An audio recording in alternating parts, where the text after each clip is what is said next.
Hello, everyone. Thank you for tuning in with Four at the Table. Don't forget to like us on Facebook, Instagram, and YouTube. This is part 2 of Until the Lion Speaks by Billy Moore. I am so happy to do the second part. I am too. I feel it's necessary. So we're going to pick up where we left off. I was asking you questions about some of the things that I picked up out of the book that I thought me and you should talk about, and they should listen. Okay. And then after you guys listen, you buy the book and read it for yourself. But I want to pick up with you mentioned something about the state's attorney not being on your side. Yeah. So, getting arrested for the crime that I did and being 16 years old, not really having a full understanding of the legal system, it was just another way of being exploited when, I asked for a lawyer. Being 16, first and foremost, I asked, could I see my mother? They wouldn't allow my mother to let me to be in the interviewing room, so right. I wasn't allowed to see my mother. And then when I was asked, did I want a lawyer, I told them yes. And instead of them sending a lawyer who would defend me, they sent in the state's attorney. And I had no idea what the state's attorney's function was. I didn't know that the state's attorney was there to really prosecute me. So they came in with a prepared statement that I refused, and they basically told me I wasn't going to be allowed to see my mother until I signed a statement. I was coerced. And it's just another way of how they exploit the community and the legal system. You're underrepresented. You really don't have, your due process is not upheld. And I understand, when we do things and commit crime, we still should be treated fair within the system that is designed to allow people to defend themselves. So, it's not fair for us. We're exploited, we're railroaded through the system, and basically that's how, we end up going to jail in big, large numbers. We just send young men away. And not to say that, you do the crime, you don't do the time, but there's still a process that and the law should be respected, and the law should also, it should show respect to those who is being accused of breaking the law. Right, because you are innocent until you're proven guilty. Absolutely. And I agree with you.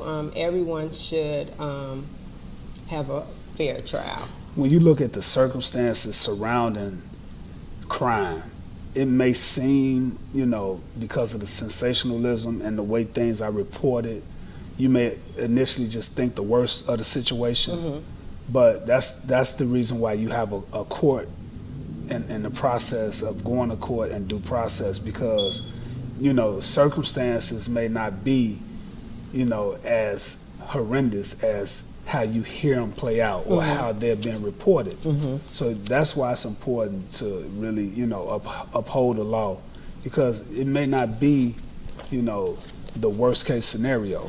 And if the law is, if people are being treated fairly within the law and you get a fair shot, then circumstances will unfold on how things happen, and it may not always be as bad as it may seem. Right. And people should always be treated fairly. I agree. That's in any situation. Absolutely.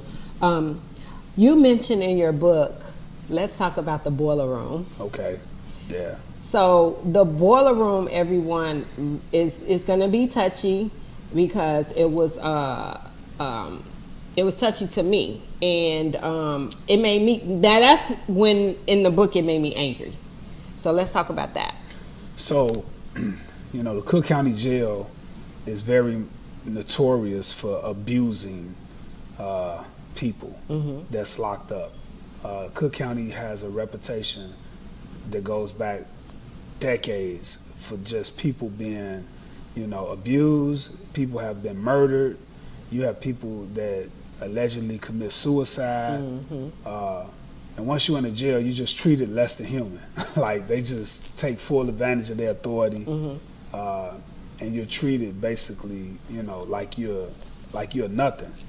And I was 702, which means as a juvenile, I was charged as an adult. And at the time, I was 16 years old when I committed the crime. And 41 days later, I turned 17. So, so on the 42nd day, I was shipped to the Cook County Jail, Division 6. At 17? At 17 years old. And this was the second day. This was the next day after my 17th birthday. And a group of correctional officers led by a white sergeant came to the deck that I was placed on, called me out, and basically asked me what was I locked up for. The whole world knew why I was locked up. And I just basically told them what my lawyer advised me to say. I don't talk about my case. Right, okay. And at that point, they just proceeded to jump on me in the hallway outside the wing I was in Division 6, and then drug me down to the captain's office. The captain had basically asked me if I had any gang affiliations, and me not knowing, I said, that was funny. And he just went crazy. Right. And I was, again, assaulted inside of the captain's office. Basically, this went on for a few minutes, and then the captain just told the sergeant, you can do whatever you want to do with him, basically. And instead of him taking me back to the wing that I had been placed on, they took me to this elevator, which led to the basement of Division 6, the boiler room. And when I got into the boiler room handcuffed, I was placed in a chair, I was further assaulted, and I was told that I was going to write a letter to my mother saying that I couldn't cope. And I just knew inside my heart that I wasn't going to write that letter. If they was going to kill me, then they was going to kill me, and I was about to die. And just turning 17. But what I had did before they had pulled me off the wing, it was like instincts telling me something ain't right. And I had wrote my mother's phone number down on a piece of paper, and I asked the guy who I just met, named Tattoo, I said, man, please call this number, tell my mother, if they pull me off this wing, tell her that she need to get to the jail and call my uncle. I had two uncles that worked at the county jail at the time. And he did it, and she answered. And what I didn't know while I was in the boiler room, that my mother and my grandmother had rushed out to the jail. They called some people that had connections in the jail, and they called my uncle. And they was demanding to see me. So as all this was playing out in the boiler room, this ordeal that I was going through, not knowing if this was going to be my last day, but determined to just stand as strong as I needed to, my mother and grandmother came out, made a big fuss. My uncle started calling people. He came to work early, and the people that they knew. It was almost like a scene in a movie. As you read the book, you can, vision like what's going on, and you in one room in one scene, and they're trying to get to you to prevent anything from happening to you. That's how I'm looking at it. It was very intense for me, because I was being confronted with my mortality at 17. Like I just turned 17, and I really feel death on me. Like I didn't think that I probably wouldn't walk out of that boiler room alive. But what you did do was you called on Jesus.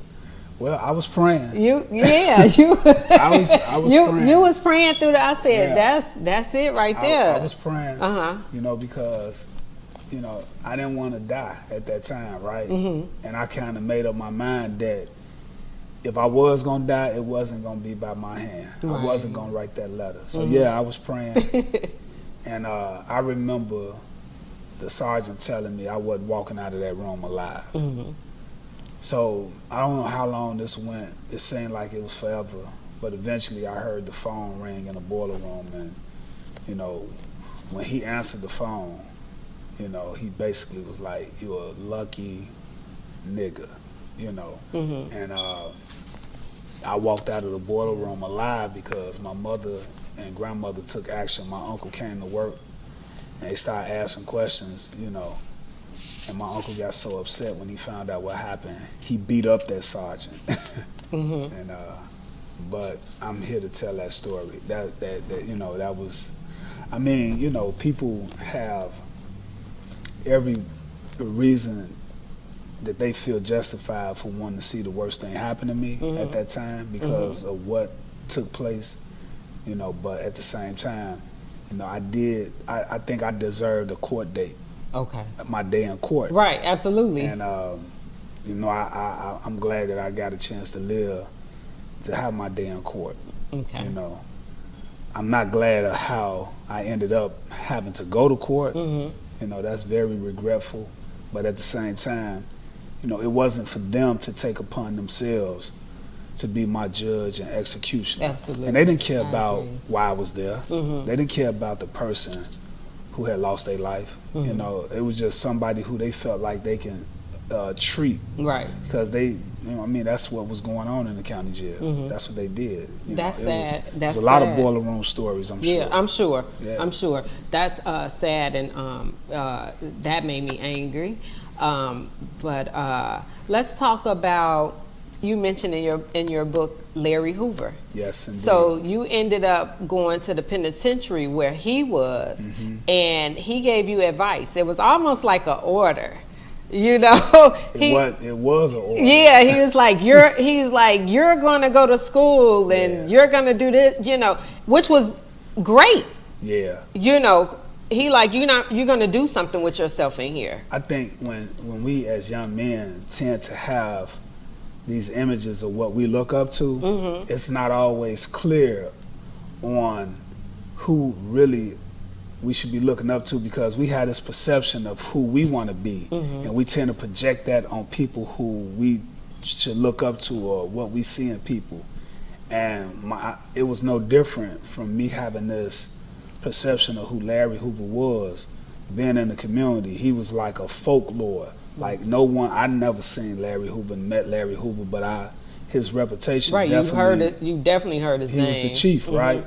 You know, for you know, one of the largest street organizations in Chicago that I had happened to become a member of. So, you know, I was never, you know, looking to meet Larry Hoover. Right. That wasn't my goal in life, right? But I knew that me getting jammed up in a system like this and going to Stateville, that I was definitely gonna meet Larry. And you know, it was like the image that I had in my mind was definitely shattered by the real person, and it was even more of a respect for who he was, because he elevated my sense of identity of what I should look up to, and crushed the fallacy of what I thought was greatness. Right. And what he told me was that he asked me what was I gonna do, and before I got a chance to tell him what I was gonna do, he basically told me what I was gonna do. Yeah. And he said, "You're gonna go to school. You know, I'm tired of seeing young guys like you come in here, you know, and you think you're just gonna sit around and not do nothing. Right. No, wasting go time. Yeah, when you can be putting that, you there, you might as well do something productive with it, right? Right, and I felt like at that moment I had no choice but to go to school, like, and I did. So you did high school and college. Absolutely. In prison. Yes, indeed. Yeah. And I'm in school now. And you're in school now. Yes. See, I love it. Yes.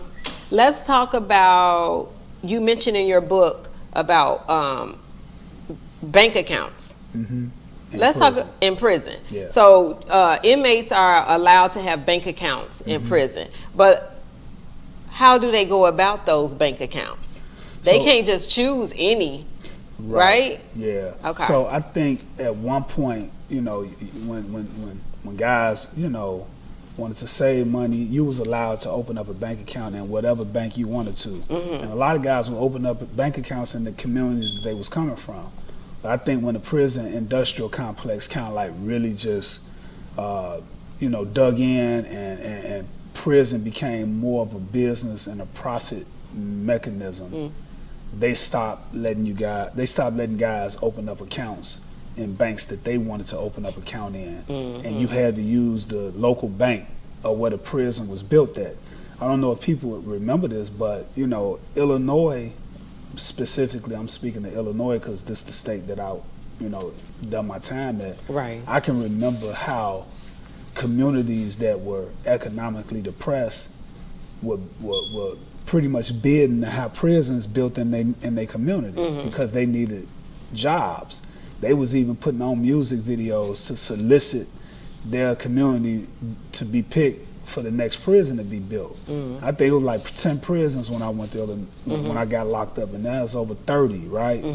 And so when you now have the opportunity to save you some money, no longer did they let you put your money in whichever banking institution that you chose, you had to put it in their community. Okay. So not only was they making money, providing jobs for people to come work at prisons, they were also taking your money to help these people buy homes and cars and savings accounts, send their kids to school.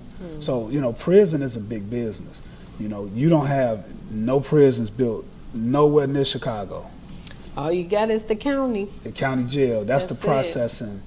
That's how they process people from Chicago and Cook County, and they send them off to these, you know, rural downstate areas where prisons are built. And honestly, you know, Little town. 80 to 90% of the population comes from Chicago. In these communities where they're predominantly white, where they may have had some type of factories that got outsourced at some point overseas or Mexico, or they had farms that couldn't continue to be sustaining, and they needed something to really keep them afloat. Right. And you know what they did was built these plantations, prisons, right? It's okay. Right. They built these prisons. Okay. And you know, I mean, they exploited the crime, urban crime, and sent, you know, people like myself and black and brown people to these prisons that basically became an economic lifeboat for these communities that are predominantly white, in these rural communities where that's all they have going for themselves. So now, not only do you have my body, you're gonna control my money. While I'm doing time for a crime that I committed in the community that I come from. Right. And the way they get these prisons, they talk about how they don't want crime in their community. We're not down there committing crimes, but when we end up doing time for crime, it's in their community. Right. You know. Yeah, you housed in their community. Absolutely. Let's talk about you getting to the White House. Well, I didn't go to the White House. Well, we know you didn't get to the White House, but your name was in the White House, right? Exactly. It was spoken of. So, I want to say around 2008, I was working for the Safer Foundation, which is a non-for-profit that helps returning citizens find jobs. And I had went actually to the Safer Foundation when I came home from prison as a client, you know, seeking support and assistance to help me in my transition back into society. And I want to say Safer was a great support system for me. Okay, I hear a lot about Safer. Yes. Foundation. So Safer helped me get into a training program where I was able to get my CDL license. They helped me get my first job driving a truck. Okay. They helped me get my first apartment. Safer did a lot for me.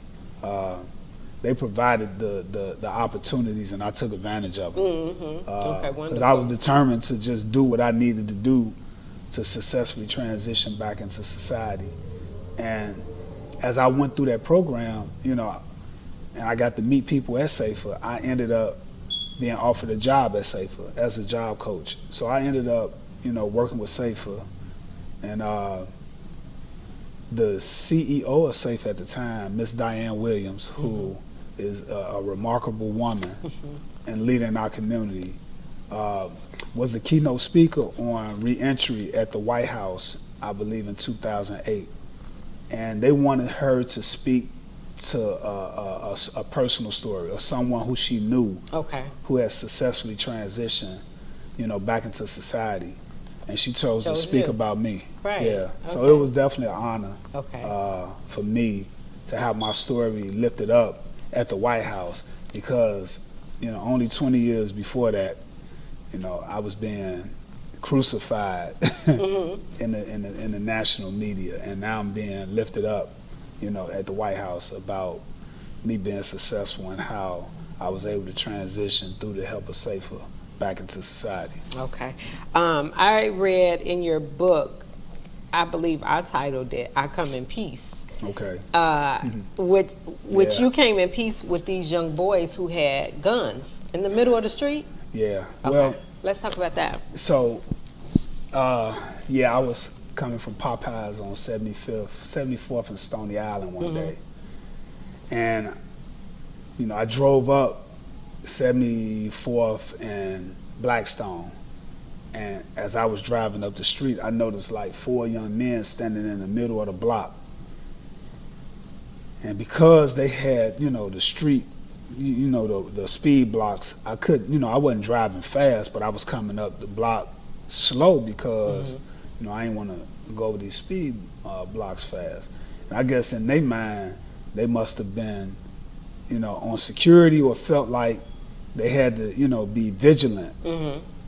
And I had tinted windows, so I didn't know if they thought that I was someone who posed a threat to them, but they definitely looked like they was prepared to meet any threat. And as I got closer, I can see that, majority of the young men already had guns out. And I think one of them was still drawing his weapon out. And I could see they was real young. And I honestly didn't know. Most of the time they are. Yeah, they was young.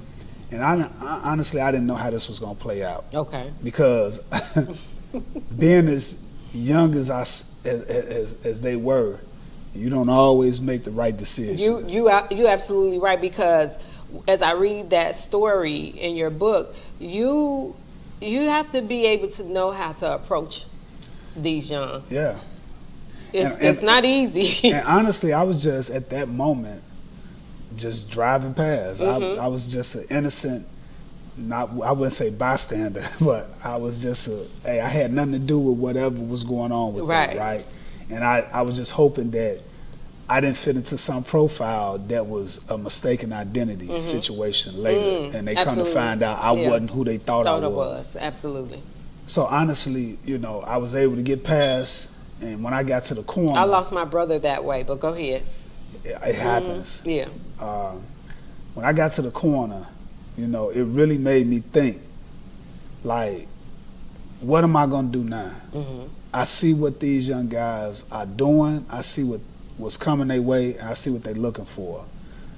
As a man who have went through a situation that I went through by spending the majority of my life at that time in prison, someone who sincerely cares about the state of our young men and not wanting them to repeat the type of mistake that I made, what am I gonna do?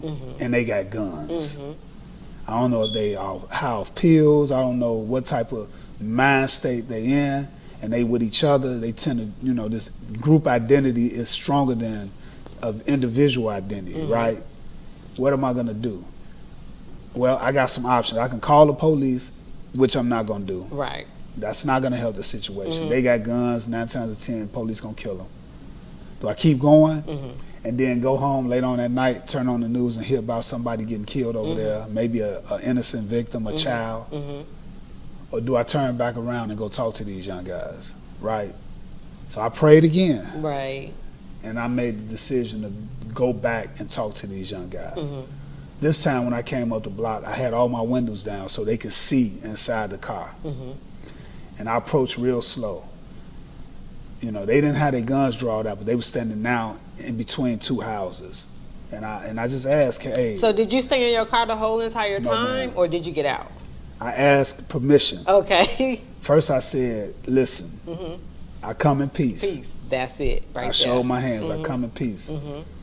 And I would like to talk to you guys. Is it okay if I can have a conversation? And at first they was like posturing like, what? Like, like, I said, hey, I just want to have a conversation. I come in peace. I really want to talk to you guys. And then you can just see, their true self just open up to me. Right. And they were like, all right, old school. Yeah, come on, man. Park. You can get out. We good. We good. And I parked and I got out. And, I introduced myself. I asked them their name and how old they was. They were young. I think the youngest one was like 15. The oldest was like 18. Yeah, that's sad. And I just told them, I said, hey, listen, the the only reason why I want to talk to you guys, because you may not understand, you know, what I see in you, but I don't want to see nothing bad happen to y'all. Like it happened to me. And I want to tell you a little bit about my story. And I told them when I was 16, I went to jail for 20 years because I shot somebody and they died. And I said, right now, you go to jail, you know, you're not going to come out 20 years later. I say the youngest guy, 15 years old, man, come on, man. Have you really even enjoyed life yet? Have you enjoyed a woman? And you ready to go spend the next 80 to 100 years of your life in prison? Right, or either in the grave. Yeah, I said, we don't live that long. Right. Long story short, I asked them their name. We all hugged each other. I told them I love them. I asked them, I said, what y'all need, man? What would get y'all, you know, off this corner like this? Man, y'all want a job or something? They were like, yeah.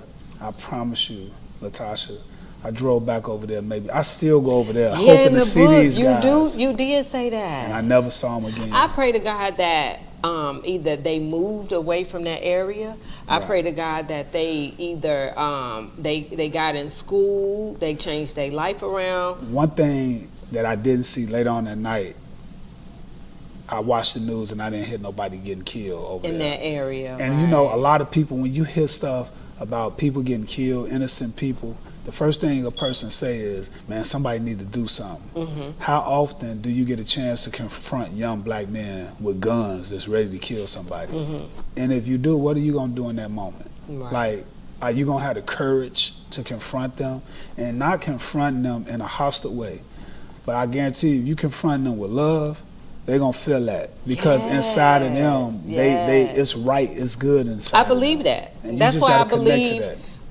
when police approach you, I believe that they should come in love and peace. You know, you don't always have to be so on the defensive. Well, I saw them young men as deserving love. Yeah. The police don't look at us as we deserve love. No, so not they're at not coming all. like that. Yeah, not at all. But I think it would be great. It would be a better place if they did. They had if they empathy. knew, if they knew how to have empathy. But I tell you what, we don't have to elaborate on it. But was the in your book you mentioned a carjack? We're not going to talk about it. We're going to let them buy the book and read the story for themselves, because it's very.